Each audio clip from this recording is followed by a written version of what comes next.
Hi, this is John Drennan from Louisville, Kentucky, and today I'm going to talk about how to build your list in Legal Shield. And what I want to start with is, first of all, it's really important to write your list. And just trust that, because so many people say, I got my list in my phone, I got my list in my head, but it's just so important to write the list.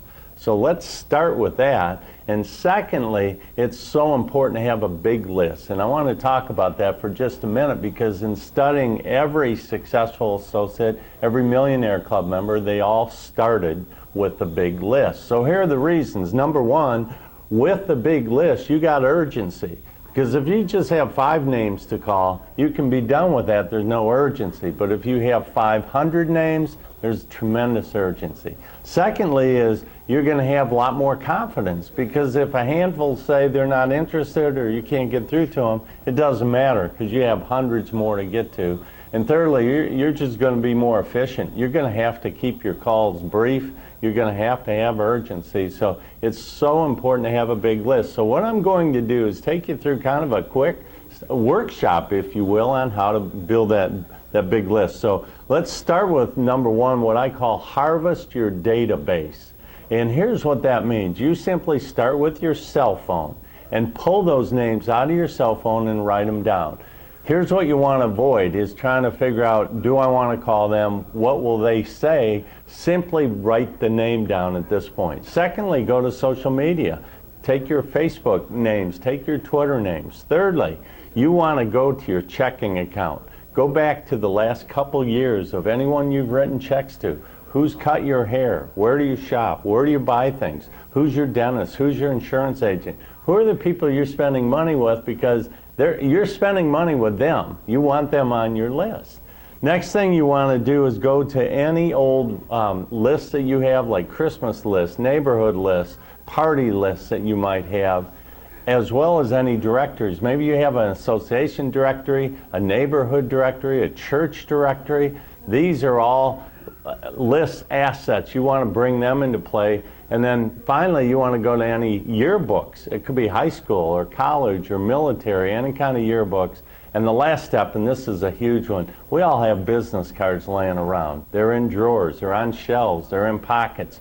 Go get the business cards, gather them all, and get them down. I did this one time years ago, and I had such a huge stack of business cards, my wife couldn't believe it, because I pulled them all together at one time and got them all on the list. So number one is you want to harvest your database. That's really everything I went through. Number two, and this is the best single exercise I've ever seen, is pull out a Yellow Pages, if you can still find one of those. Pull out Yellow Pages from a big city, or from your city, and just start going through page after page after page. And as you're looking at those pages, what's going to happen is the names, the pictures, the businesses in the Yellow Pages are going to stimulate you. So what we call this is an incredible memory jogger. This Yellow Pages becomes your memory jogger, and as your mind gets jogged, put those names down, and that guarantees you hundreds of names if you will do that exercise.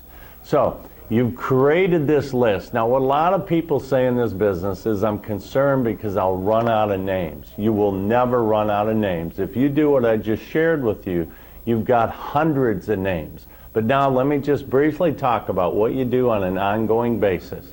What you do is network.